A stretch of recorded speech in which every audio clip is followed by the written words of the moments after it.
Atiende esto. Las bombas caían sobre la ciudad de Madrid, pero nadie se daba cuenta. Lloré en la habitación de al lado, cuando supe que íbamos a morir. Nos abrazamos.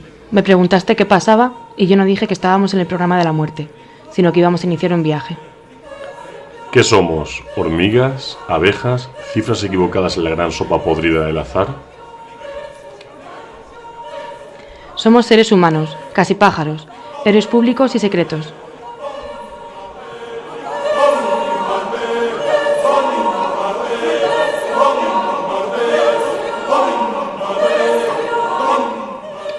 Hoy, en Godzilla en Madrid, mercancía humana, el gobierno de las migraciones.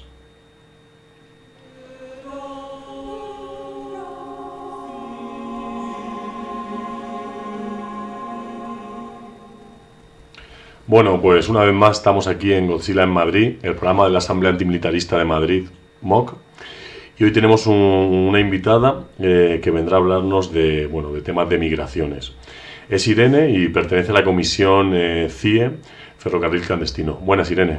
Hola, buenas tardes. ¿Qué tal? Bien, bien. ¿Cómo te sientes aquí entre nuestro monstruo, entre nuestro Godzilla? Pues muy a gusto. Así está bien. Bueno, pues venimos hoy a hablar un poco, el título del programa es ya bastante sintomático, Mercancía humana en el gobierno de las migraciones, y venimos a hablar de eso, de cómo mercantilizamos a las personas en el aspecto de la migración. Y la primera pregunta que se nos ocurre, Irene, es pues saber qué es un CIE. Pues un CIE es un centro de internamiento para extranjeros, que legalmente es un centro de carácter no penitenciario en el que se encierra a las personas como una medida cautelar a la espera de su deportación. Esto es lo que dice la ley, y en la práctica pues es mucho más que eso, ¿no?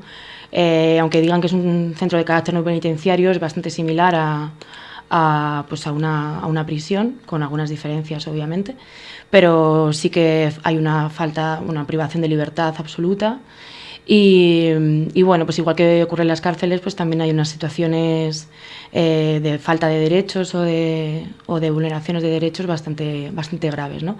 Y sean situaciones pues de maltrato o de diversidad de malos tratos y torturas que se dan en los centros de internamiento.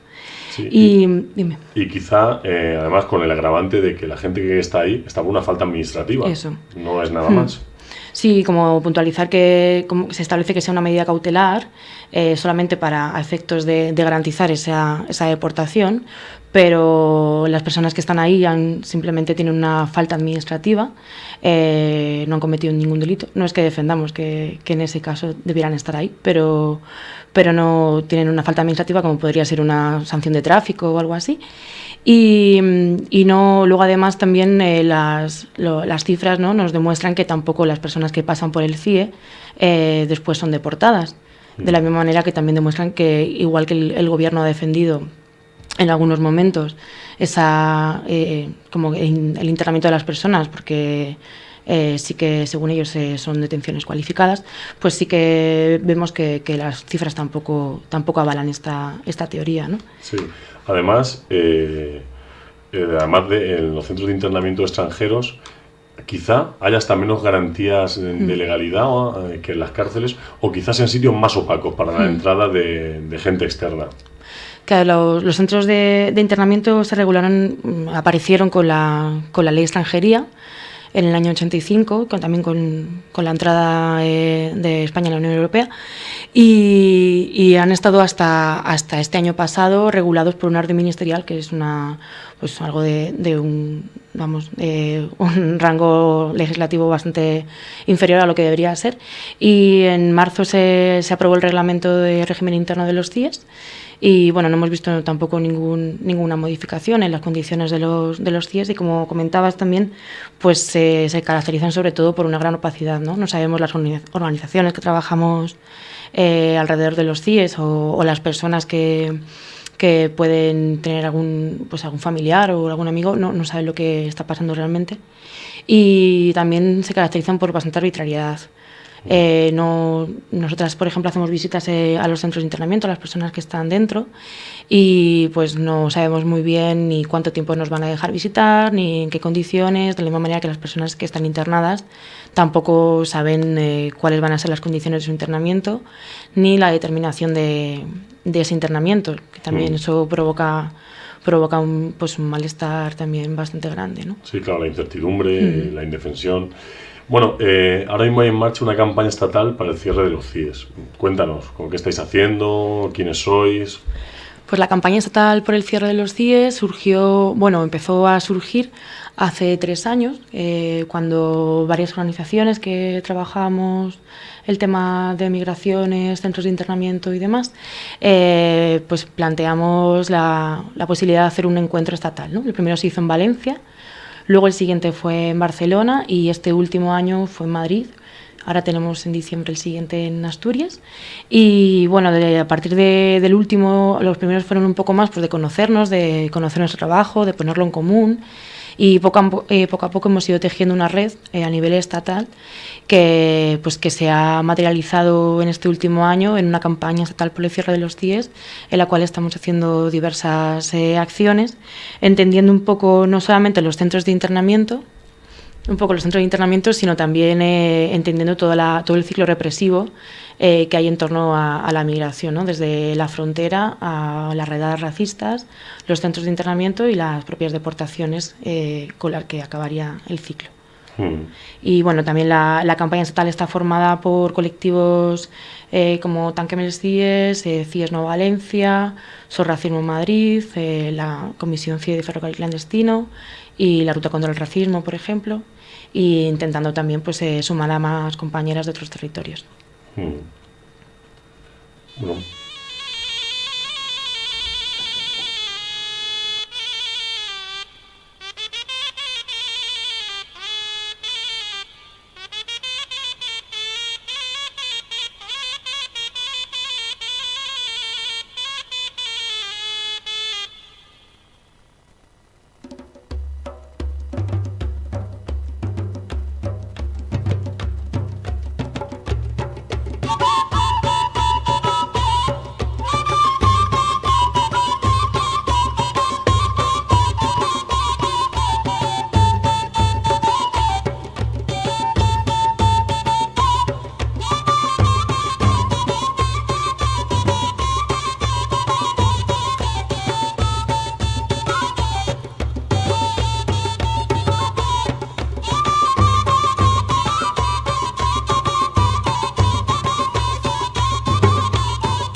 La finalidad de las fronteras es que las personas de diferente clase social tengan diferentes experiencias sobre la ley, la administración, la política, los derechos, el libre tránsito.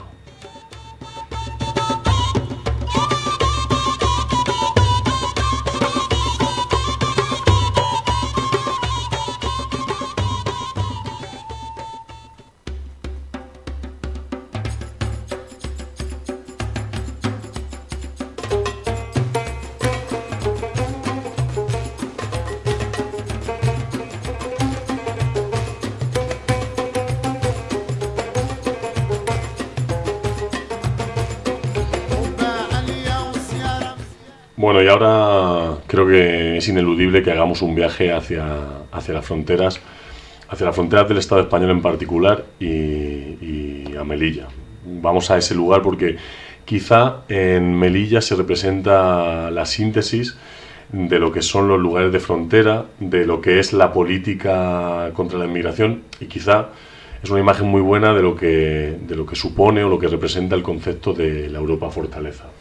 Así que Enrique, tras los mandos, que nos lo hemos presentado hoy, nos va a llevar a la frontera de Melilla y en particular a esa valla de la que tanto hemos ido a hablar. Pantalones cortos y camiseta roja. Aprovecha que el guardia civil que vigila acude a detener a uno de sus compañeros y salta. Sale corriendo, se deshace de dos agentes que intentan atraparlo entre dos coches y huye. Le perdemos la pista tras unos bloques de hormigón. Pero al otro lado lo esperan, lo jalean, lo acogen y corren con él hasta la seguridad del CETI. Es uno de los al menos 3 inmigrantes que ha logrado cruzar en el salto de esta mañana. 300 lo han intentado, 140 se han subido a la valla y allí han resistido, agarrándose con uñas y dientes, subiéndose a las farolas, implorando al cielo, bajándose y volviendo a subir, desfallecidos o peleando. En el forcejeo, este guardia civil cae de la valla desde 5 metros de altura. Ha tenido que ser atendido por la Cruz Roja. También algunos inmigrantes, como este, que recibe numerosos golpes antes de caer. Se recibe con vítores a los que logran romper el bloqueo. A media mañana, solo unos 20 se mantenían aferrados a la valla. El resto ya había sido entregado a Marruecos. El balance de la contienda: 5 guardias civiles y otros tantos inmigrantes heridos. Bueno, pues es una noticia que apareció en la televisión sobre la valla de Melilla. ¿Qué ocurre realmente en Melilla? Danos información de verdad. Bueno, pues Melilla sobre todo sorprende llegar a Melilla, ¿no? Sorprende llegar a una ciudad que es una frontera en sí misma y que tiene una presencia de la frontera constante, como no solamente el ver la valla, que se ve desde bastantes partes de la ciudad, sino el sentir como la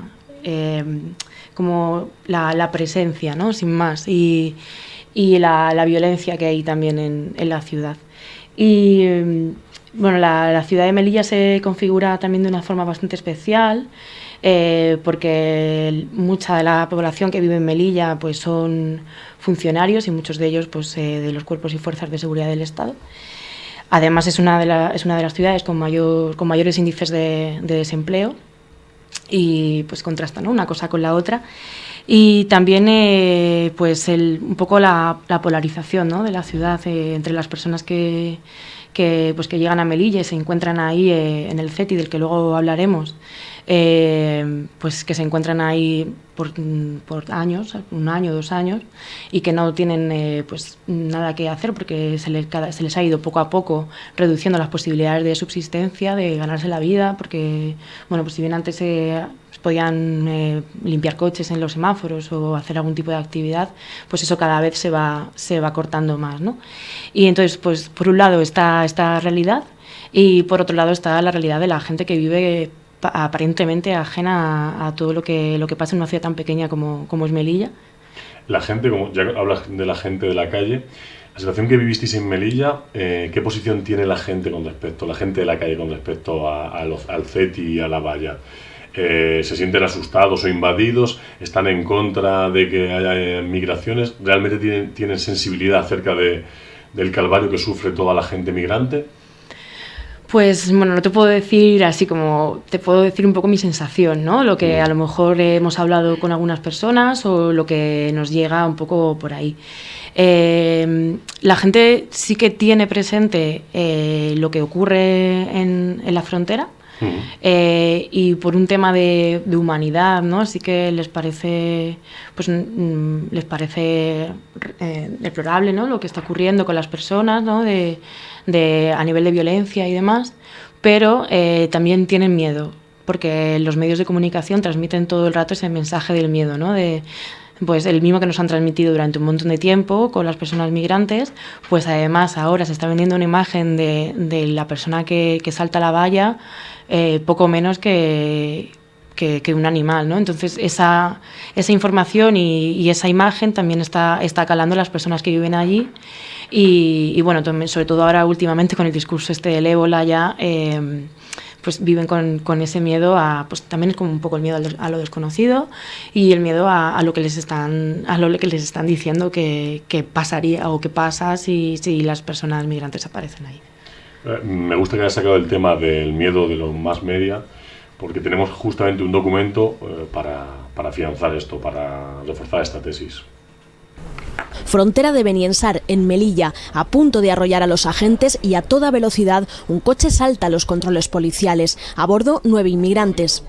Y esta es otra entrada a la ciudad, el puesto de Farjana. En el coche viajan otras 12 personas. Vehículos kamikaze es la nueva estrategia de entrada irregular en Melilla. Unos incidentes intolerables, según el delegado del gobierno. Detrás están las mafias, cada vez más organizadas. Los únicos beneficiarios de este drama, dice el delegado. No podemos admitir que por la vía del chantaje o de la presión haya una entrada indiscriminada de inmigrantes irregulares que son manejados por estas mafias. Si nosotros no ponemos remedio, si no le decimos basta ya a las mafias, pues volverán a intentarlo de cualquier manera.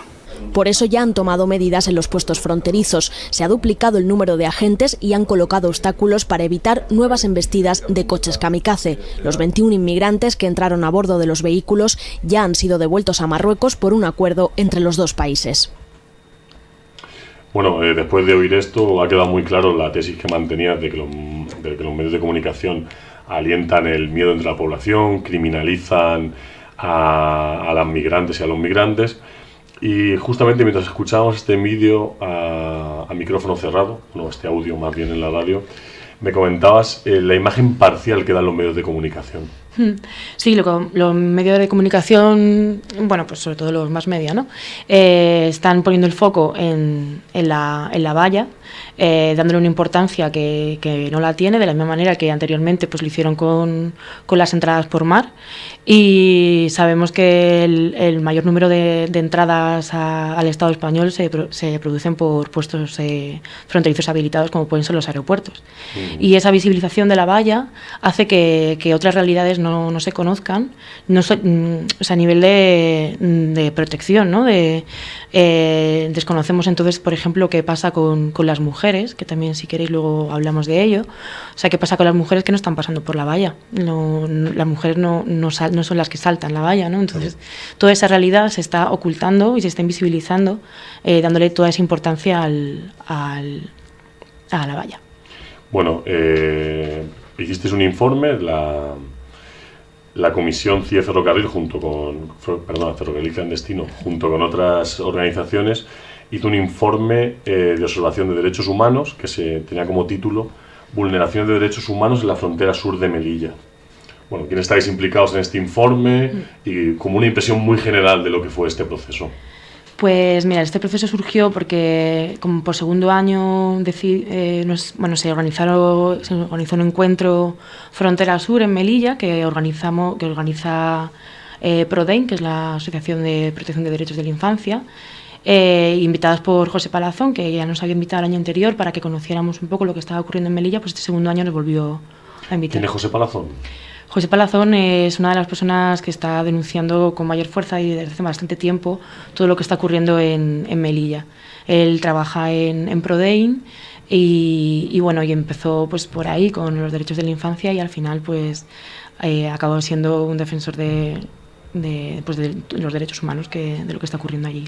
Y nos explicas ahora qué es PRODEIN y ya cerramos el tiro. Sí, es la que, como decía antes, la Asociación por los Derechos de la Infancia. Vale, perdón. Nada, perdón. Y seguimos ahora con lo que estabas contando, el informe, os invita a Palazón, llegáis allí. Y entonces, llegamos allí y antes de llegar pues nos planteamos que este año, y dado las denuncias que había habido de las personas que estaban en Melilla, ya no solamente José Palazón, sino otros fotoperiodistas que se habían desplazado hacia allá, y también lo que había pasado en Ceuta, ¿no? En febrero, en el Tarajal, con las muertes los asesinatos de esas 15 personas.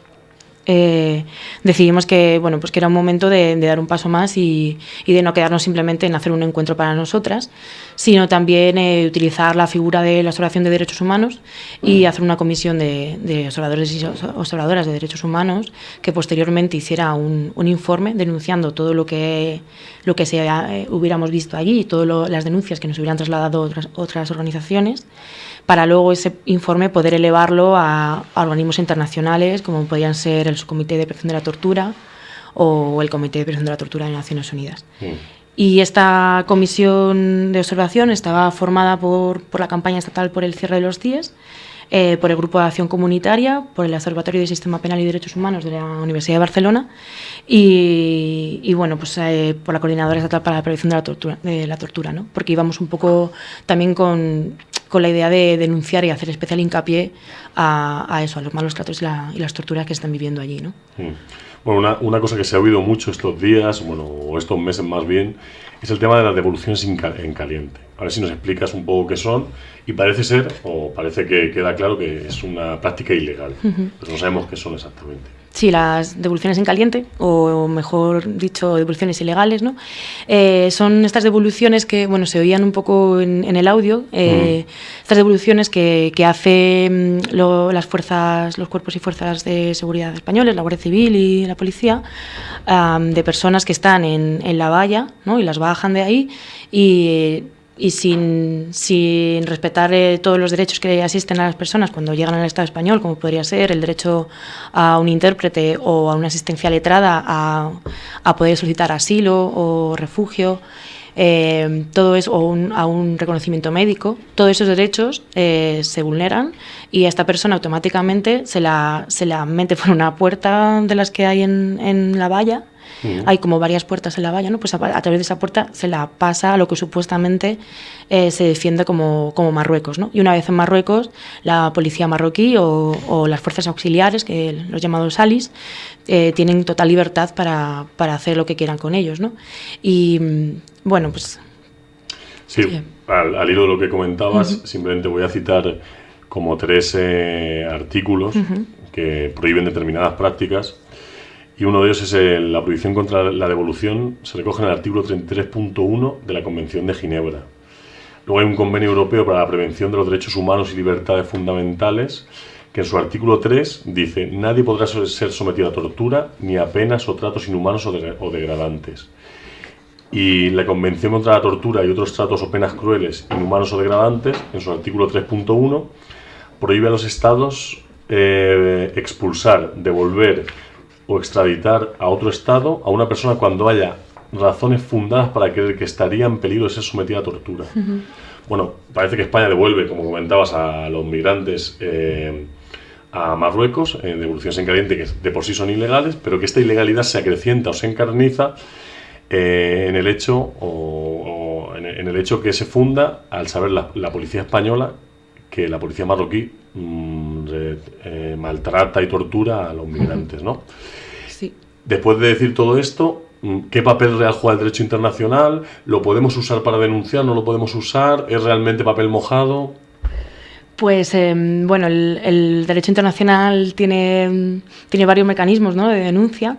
Nosotras lo que hemos utilizado hasta ahora es, como te comentaba, presentar este informe ante el Comité de Prevención de la Tortura, ante el subcomité, con la intención de que ellos puedan hacer una visita al Estado y comprobar pues in situ lo que está ocurriendo aquí. De hecho, a raíz un poco de todas las denuncias que había habido, obviamente, y también de nuestra visita, sí que el subcomité de prevención de la tortura del Consejo de Europa hizo una visita al Estado tanto para ver lo que estaba ocurriendo en Ceuta y Melilla como lo que estaba ocurriendo en los CIES o en las salas del aeropuerto de Barajas. Y bueno, si bien esto no es vinculante para el Estado, sí que son toques de atención que pueden poner un poco en evidencia al Gobierno. Y luego, por otro lado, está también la parte legal, ¿no?, o más jurídica de pues directamente ir a denunciar, como ya se ha hecho a los mandos responsables de la Guardia Civil, ¿no?, porque la violencia que se ejerce en la valla no solamente se da por parte de de la policía marroquí, ni tampoco la única responsabilidad de la Guardia Civil no es solamente permitir que la policía marroquí maltrate, sino también hemos comprobado, como en algunos vídeos y en personas que lo han visto de primera, que lo han visto directamente, que la policía pues utiliza defensas para bajar a las personas migrantes de la valla, que se han echado gases directamente a las vías respiratorias de las personas que estaban enganchadas a la valla y otro tipo de salvajadas, ¿no? que están permitiendo y de las cuales tienen toda la responsabilidad pues los mandos pertinentes, y no solamente los mandos, sino también el Ministerio del Interior, ¿no? como último responsable de esta cadena. Entonces, por dibujar un poco el panorama que hay en Melilla, pues tenemos la fuerza de seguridad maltratando a ambos lados de la valla a la población migrante.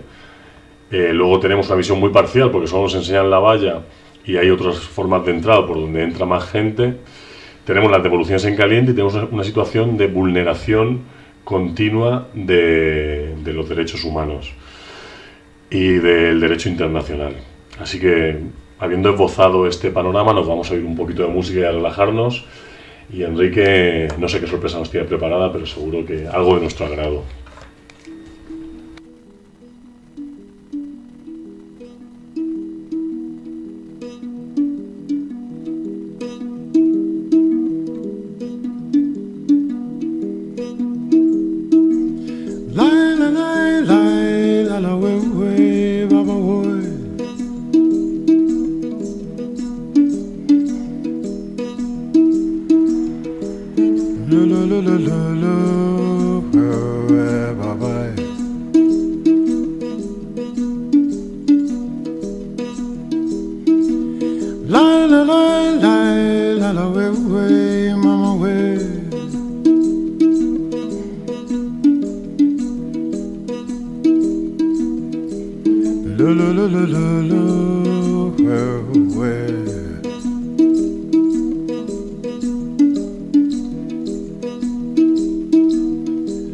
Obiero ayu aguita la wai baba.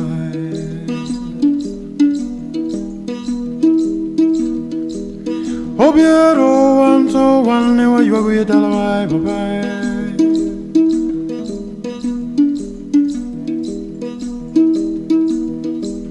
Yetheno neng di gwen ya erem gito chwer.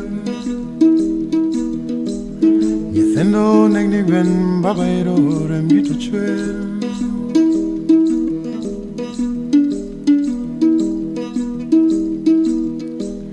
Obilo lui gage bunde toke down.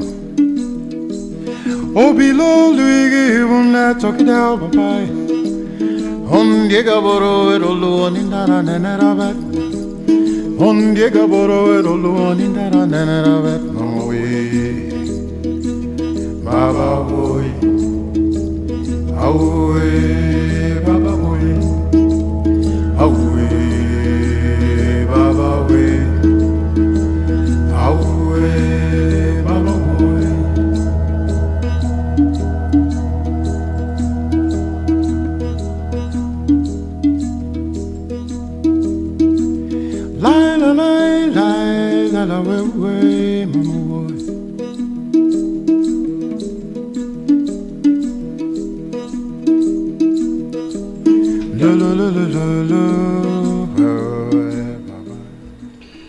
Bueno, pues después de escuchar este poquito de música y coger un poquito de aire, otra de las palabras que hemos oído mucho estos últimos tiempos es la CETI y CIE, y no nos aclaramos muy bien, así que Irene nos va...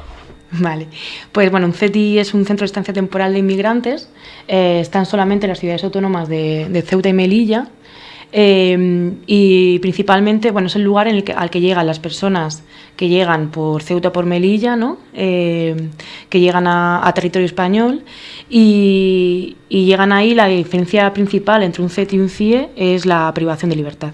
En el CIE hay privación de libertad y, sin embargo, en el CETI hay libertad ambulatoria para salir y entrar, ¿no? O sea, la gente podría estar, puede estar en el CETI, ir a dormir y comer y demás, pero pueden salir y moverse por toda la ciudad, teniendo en cuenta que Ceuta y Melilla están aisladas del resto del territorio, con lo cual tampoco hay mucha libertad ambulatoria, si la entendemos en un sentido un poco más amplio, ¿no? Bueno, y como comentabas antes, no tienen tampoco posibilidad de ganarse la vida o de hacer muchas más cosas, con lo cual sí, es un poco una paradoja. ¿Cómo es la situación o cómo se vive en el CETI de Melilla? Pues el CETI se caracteriza los CETIs se caracterizan desde el principio prácticamente por estar muy por encima de su capacidad de personas. El CETI de Melilla está preparado para 480 personas y en el momento de nuestra visita estaba en 1.600 personas.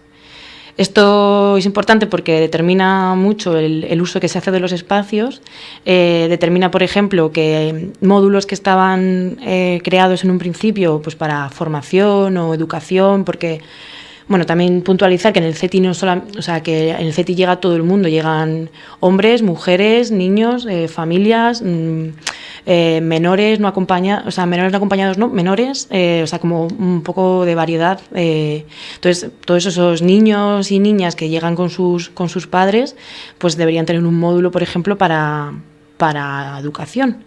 Pues estos módulos que habría para educación han sido utilizados para habitaciones, ¿no?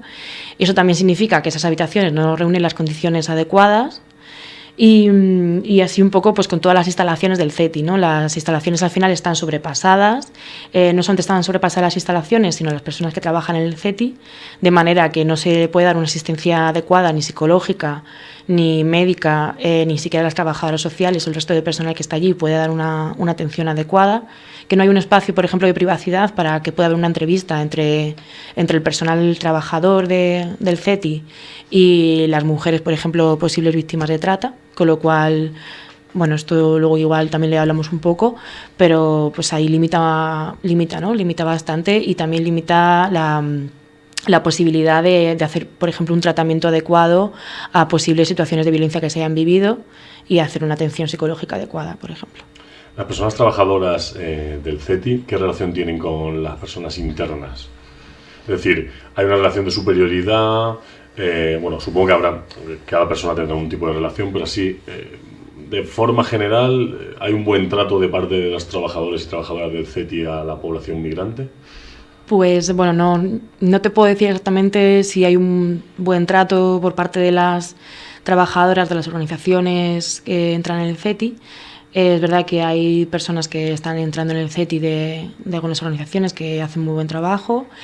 Lo que sí que vimos, por ejemplo, fue el comportamiento de la seguridad, porque la seguridad en el CETI es seguridad privada. Y sí vimos que la seguridad privada tenía una actitud bastante racista con las personas del CETI. Vivimos, estando allí, como uno de los trabajadores se dirigía a una de las personas migrantes con insultos racistas y cuando intentamos decirle, ¿no?, qué estaba pasando, no solamente él sino el resto de compañeros le defendieron y entonces pues creemos que esto es algo bastante común, ¿no?, que bueno, pues no tiene una formación tampoco específica para tratar con personas ni no son simplemente pues esos trabajadores de seguridad como... Bueno, vamos encajando ya las piezas de lo que es un poco la situación en Melilla. Después de ver los CETIs, creo que es importante que hablemos de las figuras de protección que un Estado receptor de migrantes puede dar a las personas migrantes. Hay como varias figuras de protección, pero que nos gustaría que nos contaras un poco qué es el asilo, el refugio y la protección subsidiaria. Pues, bueno, como comentaba, son figuras de protección internacional ante las cuales las personas migrantes pueden solicitar si hay algún motivo por el cual en su país de origen sean o puedan ser hayan sido perseguidos, ¿no? O bien porque, por un lado, están las situaciones como establecidas, ¿no?, en un listado de países en los que la gente puede ser solicitante de asilo porque hay un conflicto declarado o una situación concreta. Y luego está pues la protección internacional subsidiaria que podría ser pues en el caso de personas que han sufrido alguna violencia o que, por ejemplo, se pueden dar situaciones de protección por por género, por razones de género, en el caso de matrimonios forzosos o ablación o mutilaciones y demás, o cualquier tipo de violencia machista. Esto en la teoría, ¿no? O sea, esas son como cualquier motivo que te haga que tu vida corra peligro, tu integridad física corra peligro en tu país de origen, estás protegido y lo podrías pedir cualquier tipo de protección internacional en un Estado como en el Estado español. Bueno, nos sorprendía leyendo un informe estos días que en Melilla apenas hay solicitudes de protección legal. Suponemos que pasa algo, no es normal. Bueno, en general en el Estado español el número de solicitudes de asilo, a pesar de ser un país bastante receptor, ¿no? Y como un primer país por el que las personas llegan al territorio europeo, es uno de los países con menores solicitudes de asilo y sobre todo con menores concesiones. Y esto en Melilla no es muy distinto, ¿no? El número de de solicitudes de asilo es muy bajo. Y esto responde a que las personas saben que si piden la protección, si piden el asilo en Ceuta y Melilla, eso les va a impedir pasar a la península, porque en virtud de una reserva del acuerdo Schengen, pues esto establece que las personas que piden protección en un lugar se tengan que quedar, en este caso, pues en Melilla, ¿no?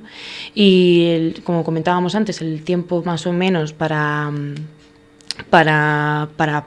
salir del CETI y pasar a península, pues puede ser de 6 meses a 1 año o 2 años, y saben que a lo mejor si no lo piden, pues esto pasará en algún momento, pero que si piden la solicitud de asilo, si hacen la solicitud de asilo, pues esto se puede demorar un poco más, ¿no? Y también hay como bastante indeterminación en el tema de los traslados a península. ¿De qué depende que te trasladen a la península? Es arbitrario completamente. No depende... Pero tú lo puedes solicitar. Es decir, una vez que estás en el CETI, yo si estoy en el CETI estoy obligado a estar dentro del CETI y dormir todas las noches en el CETI, o en un momento determinado puedo irme, por ejemplo, no, exclusivamente a Marruecos, o puedo coger una pensión en Melilla y dormir allí si tuviera la posibilidad económica, no lo sé. ¿Podría hacer eso? Pues lo que vimos cuando estuvimos en Melilla es que había personas que habían montado campamentos en los alrededores del CETI. La obligación es de pernoctar en el CETI, pero bueno, mucha gente se sale de este circuito, ¿no? Un poco. Y bueno, lo que te comentaba de los campamentos fuera del CETI, pues responde, por ejemplo, a que el CETI está preparado para personas que están migrando solas, y ahora con toda la cantidad de personas sirias que han llegado a Melilla, son principalmente familias y no tienen ningún espacio dentro del CETI para convivir, para hacer una vida familiar, ¿no? Ni para cocinar, comer juntas, pues lo que es hacer una vida familiar en libertad y ya está, ¿no? Entonces lo que hacen es salirse fuera y ahí montar un poco campamentos improvisados donde, bueno, pues por lo menos pueden estar juntas y juntos y no tienen que estar ahí separados, hombres, mujeres. Ceuta y Melilla no son espacios Schengen. Amplíanos esa información, por favor. Ceuta y Melilla no son espacios Schengen. Hay eso, como te decía, una cláusula de reserva en el acuerdo Schengen por el cual no entraron en esto. Pero las personas que han nacido allí de ascendencia española, por decirlo de algún modo, no sé decirlo de otra manera, sí que son, o sea, sí que están sujetos al espacio Schengen, ¿no? Sí. Son la gente que entra del exterior la que no está sujeta al espacio Schengen. Vale. Bueno, pues vamos a seguir enterándonos de más cosas. Casi todo el tiempo nos hemos dedicado a los varones que cruzan la valla o a las personas que luego en segundo lugar las personas que llegan a los CETIs, pero ahora nos interesa ver otro aspecto de Melilla, de Melilla o de Ceuta, nos valdría muy bien en los dos sitios, pero hemos elegido Melilla para visualizar todo esto a través del informe que habéis hecho vosotras, y sería el tema de los menores no acompañados, porque entendemos que llegan muchas personas que son menores y que no van acompañados por ningún adulto, ninguna persona adulta. Así que, ¿cuál es la situación de esta gente? Pues los menores no acompañados estarían en centros de tutela, de los cuales en muchas ocasiones pues como también deciden salirse, ¿no?, de ese circuito por las propias condiciones de los centros de acogida. Y bueno, ellos deberían tener el derecho y el Estado tiene la obligación de que estos menores estuvieran escolarizados también, pero sin embargo no son escolarizados en centros públicos con el resto de niños y niñas o de menores de la ciudad, sino que reciben esas clases en los centros de acogida, ¿no? Y esto ya significa también un poco una división entre unos menores y otros. Claro. Y luego también está el tema del acceso a los papeles, pues que cuando los menores alcanzaban la mayoría de edad, hasta ahora no se les facilitaba la obtención de los papeles, y esto, bueno, estamos también viendo ahí un poco cómo ha cambiado. Bueno, ahora vamos a la situación habitualmente las que peor situación llevan en todas estas historias, que son las mujeres migrantes y las personas LGTB. ¿Qué situación tienen o qué particularidades queremos resaltar o quieres resaltar con respecto a la situación de estas personas? Pues en el caso de las mujeres sabemos que durante todo el tránsito migratorio están sometidas a grandes cotas de violencia, ¿no? Violencia sexual en muchos casos, y que la seguridad no está garantizada en ningún momento.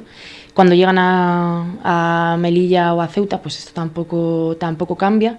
Y lo que comentaba antes de la valla, en el caso de las mujeres, pues no sabemos que no son la mayoría las que pasan por la valla, si bien algunas sí que ha podido pasar por la valla, no es lo normal, y ellas pues más bien pasan por puestos fronterizos habilitados o a través de ocultas en coches o en pateras y llegando para acá, ¿no?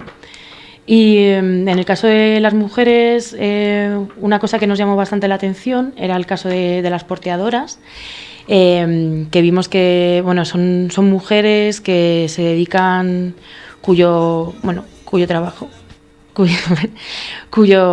trabajo es pasar mercancía de Melilla a Marruecos, y lo que nos dimos cuenta eran que eran mujeres pues mayores, enfermas, viudas, ¿no? Como mujeres con un perfil bastante fuera de la sociedad y que estaban bastante estigmatizadas, ¿no? Y estas mujeres también soportan mucha violencia porque se trata de pasar todas las veces posibles cargando pues los bultos, porque cada vez que pasas pues cobras por ello.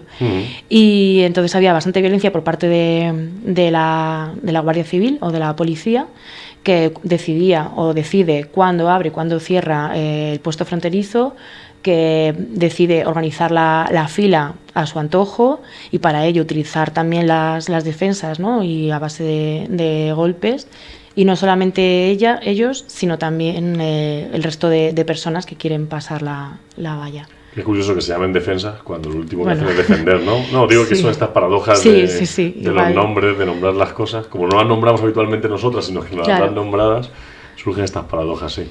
Y sí, igual deberíamos dejar de llamarlas defensas y llamarlas... Como mínimo ataques. Sí.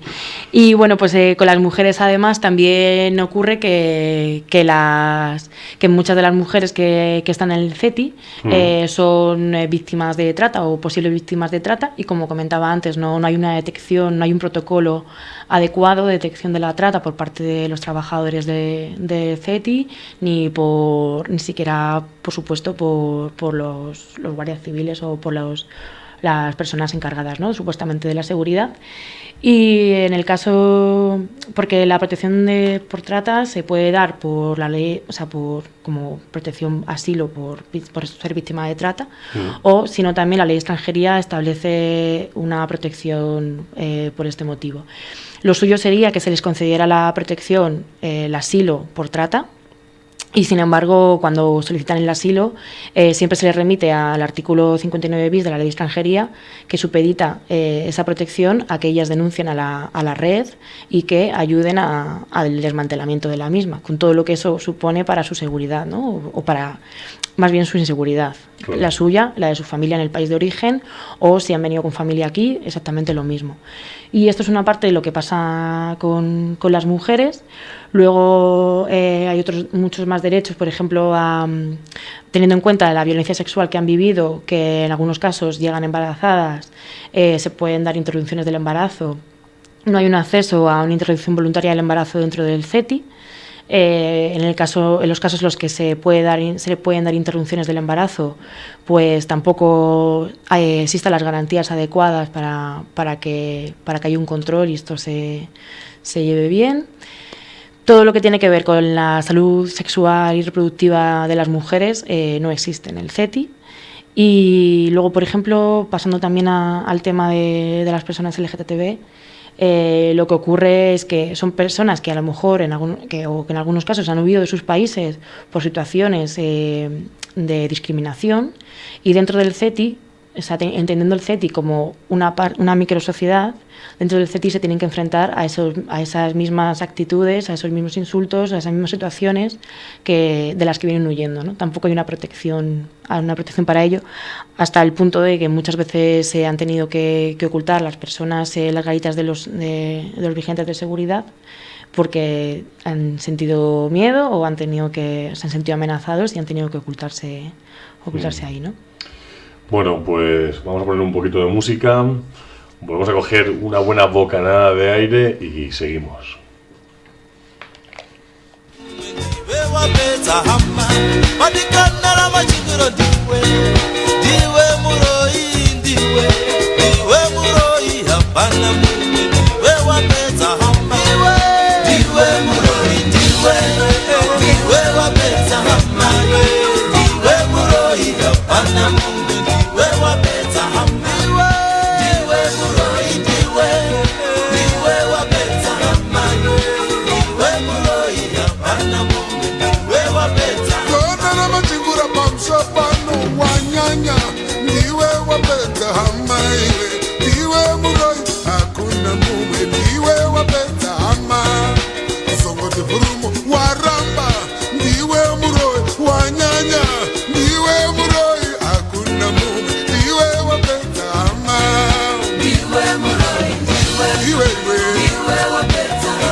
Bueno, pues ahora lo que vamos a hacer es que nos vamos a ir un poquito de turismo, ¿no? Vamos a ver si cogemos un avión, nos ponemos el cinturón y nos vamos pues a viajar, a disfrutar, que es lo que es un poco el viaje, ¿no? A ver si nos da un poco de cobertura. Algo raro está pasando, porque no me gusta lo que estoy viendo últimamente. O mejor dicho, lo que no estoy viendo. Sé que parece una tontería, pero la gente ya no hace el avión. Si haces el avión es que estás soñando, es que estás volando. Todos lo hemos hecho en algún momento. Niños, mayores, todos. Pero ahora más que nunca es el momento. Alcemos nuestros brazos y salgamos volando.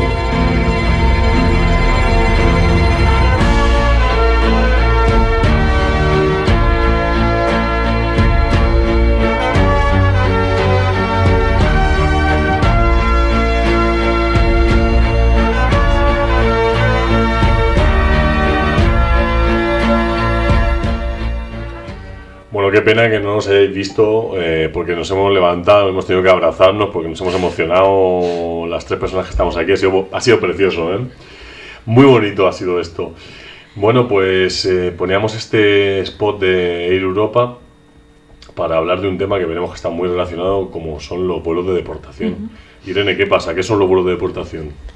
Pues los vuelos de deportación son esos vuelos en los que estas personas, por ejemplo, que estaban en el CIE, ¿no?, esperando su deportación, pues son llevados en principio a su país. Comentar que los vuelos de deportación se dan en vuelos comerciales o bien en vuelos macro, que son vuelos especialmente fletados para ello. Sí, podríamos marcar una diferencia entre lo que son deportaciones individuales o de carácter individual, que una persona va dentro de un vuelo comercial, ¿no? El que podríamos ir tú y yo, o Enrique, podríamos ir en ese vuelo y una persona escoltada por la policía sube a ese vuelo, ¿no? Eso sería una historia. Y otra sería vuelos que se fletan ex professo para mandar a un número grande de personas migrantes a su país. Claro, esos últimos vuelos, por ejemplo, pues se hacen esta semana, el jueves, hay programado un vuelo a Mali y a Senegal. Sí. Y en principio, pues lo que se hace es deportar a las personas que se identifican como de ese país. Lo que pasa es que no siempre es así, ¿no? A veces estos vuelos deportan a personas que el cónsul ha identificado como de nacionales de su país, y estas personas acaban en un tercer país que no es su país, con muy pocas posibilidades de volver, o con pocas posibilidades, o con soldados ahí en cualquier ciudad, y bueno, pues toma, aquí tienes un dinero para cogerte un autobús y volverte a tu país, a donde sea. Claro, ahí viene un poco a demostrar lo que decíamos en el título del programa de mercancía humana, ¿no? No dejan de ser mercancía humana y hay que expulsarlo fuera. Bueno, leíamos también en el libro la importancia que tienen las redadas racistas, ¿no? Y cómo se preparan los vuelos a partir de las redadas, o viceversa. ¿Cuál es el proceso por el que se llena un vuelo? Pues mira, estas redadas que ya se venían denunciando hace bastantes años, los últimos años hemos visto que responden mucho a estos vuelos de deportación, ¿no? Cuando hay un vuelo de deportación cercano, pues se intensifican las redadas en aquellos lugares en los que se juntan las personas de esa nacionalidad. Si hay un vuelo a Senegal, pues las redadas se orientan un poco hacia los lugares donde pueden encontrar a personas de nacionalidad senegalesa. Y bueno, pues las redadas básicamente son bastante parecidas a las que había habido hasta ahora, ¿no? Pues la policía identifica a alguien por la calle, o cuando está parado en la calle en algún sitio, o cuando está paseando, tal, simplemente por su apariencia física, le pide la documentación, y si no tienen la documentación en regla, pues son llevados a comisaría. ¿Y aquí qué pasa? Si hay tiempo, quiero decir, puede ser que te identifiquen y la policía solicite tu internamiento en el CIE. En ese caso vas al CIE, y del CIE ahí esperarías al vuelo de deportación para ser deportado. Solo te puede ocurrir eso si no tienes los papeles en regla. O si, por ejemplo, no llevan los papeles encima, les puede también ocurrir eso. Claro, si no llevan los papeles encima también te puede ocurrir. Pero ahí tienes la posibilidad de que alguien te acerque la documentación. Ya. ¿Y porque tienen posibilidad de hacer una llamada o no? Pues tras la detención. Claro, esto Esto técnicamente no es una detención, es una retención, simplemente a efectos de identificación. Entonces hay una falta de garantías y es un poco ahí lo que la siguiente forma bueno, o sea, la otra cosa que te quería comentar era estas redadas que se hacen y que de repente acabas en comisaría, pero resulta que el vuelo no es dentro de 2 semanas, sino que es mañana. Pues no pasas por el CIE, nadie tiene por qué saber que tú estás en comisaría. A veces salta la alarma de dónde está no sé quién y esta persona resulta que está en comisaría y entonces se puede activar algún tipo de mecanismo, pero otras veces no.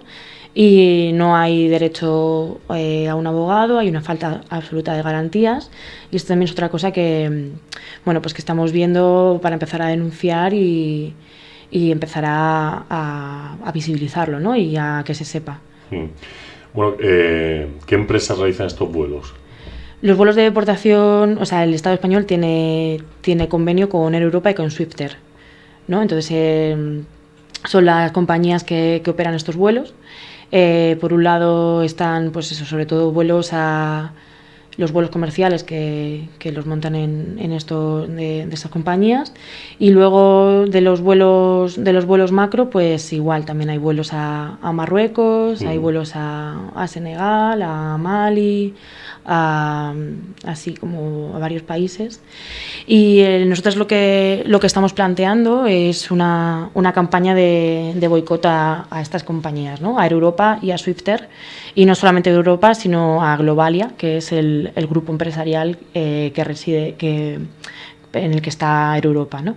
Y de Globalia forman parte, por ejemplo, Balcón Viajes, Pepe Phone, ¿no? Un montón de compañías relacionadas con el ocio que se están lucrando de esto, ¿no? De las deportaciones a personas migrantes. Podemos ver en alguna página o en algún sitio, podemos consultar, bueno, simplemente podemos meter en internet Grupo Globalia y ver qué empresas forman este grupo e iniciar nuestro boicot, ¿no? Sí. Para con ellos. Sí, sí. Más cosas porque vamos encajando como que para realizar estos vuelos de deportación necesitamos las redadas, que al menos aquí en Madrid las vemos a diario en las calles, que se intensifican según nacionalidades atendiendo hacia dónde va a ir ese vuelo. Hemos colocado también la pieza de Globalia, de las compañías que se lucran, y se lucran a lo grande con estos vuelos, y nos falta ver un poco cuál es el país que juegan el papel que juegan los países de origen, desde donde vienen estos migrantes. ¿Son cooperantes estos países con la política de expulsión española? Claro, los países, para que alguien pueda ser deportado a un país, tiene que tener primero el acuerdo, el ok de ese país, ¿no? Para recibir a las personas. Y está por un lado los acuerdos que puede firmar el Estado con ese tercer país, por ejemplo Mali, ¿no? Que firme un acuerdo y entonces sí, te digo, yo voy a recibir a todas las personas de Mali. Pero ya no solamente eso, sino cuando, por ejemplo, para que las personas sean deportadas tienen que ser identificadas como nacionales por el cónsul, ¿no? Cuando el cónsul de Mali va al CIE e identifica a una persona de otro país que no es Mali como nacional, pues también está colaborando, ¿no? de esta política. Y esto, pues bueno, al final se convierte en beneficios económicos para el país, en acuerdos comerciales, en beneficios para las empresas del país, etcétera. Bueno, vamos, que en resumidas cuentas eso es la política de cooperación del Estado español con los países del sur. Exacto. Bueno, Irene, seguiremos hablando contigo horas, años y eones, pero el tiempo se acaba, nuestro Godzilla tiene que volver a Japón a sumergirse en las aguas del océano. Pero para cerrar tienes la palabra y tienes a la audiencia rendida a tus pies, así que... Bueno, dar las gracias en primer lugar y a todas las personas que estén escuchando y que les interese el tema. También, bueno, como al final parece que no alcanza, ¿no? la hora, porque son muchas cosas, comentaros que podéis descargar el informe de la comisión en la página, por ejemplo, de Ferrocarril Clandestino, de la Comisión CIE de Ferrocarril Clandestino, que es cerramoslocies.wordpress.com, y el libro también que hemos elaborado desde la campaña estatal, que es el libro de Paremos los vuelos y el boicot a Air Europa, que se puede descargar desde la página del local Cambalache, así como para Pondremos el link en la entrada de Radio Ela, así que todo el mundo que entre en el artículo podrá leer ambos libros. Perfecto. Bueno, Irene, pues muchísimas gracias. Hasta aquí Godzilla en Madrid, el programa de la Asamblea Antimilitarista de Madrid. Y nada, nuestro monstruito se despide y hasta el mes que viene. Sapore di mare, antimilitare. Yo no son terrorista, ma no son pacifista. Yo no credo en la guerra, ma io ho fatto l'amore. Sapore di mare e la libertà, la mejor defensa è la tua resistencia. Frente a un universo de relaciones económicas, sociales y políticas que permite encontrarle un lugar, aunque oscuro y tenebroso, a los centros de internamiento y a los vuelos de deportación, frente a una realidad sociopolítica en la que se han hecho posibles a la luz del día las redadas racistas y las alambradas, debemos construir las condiciones para que cada uno de estos actos, y con cada uno de ellos el conjunto de la política migratoria, sean directamente inimaginables.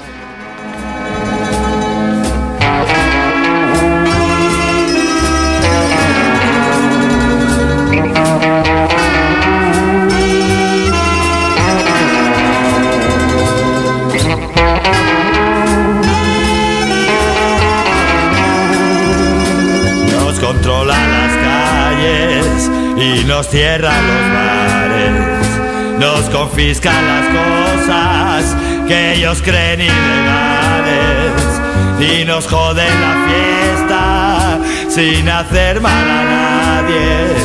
Lo que más les molesta, que no sigan sus claves, la mejor defensa è la tua resistenza contra tutto potere, ma che a te non rispetta. Sapore di mare, antimilitare, il terror popolare contra questa miseria.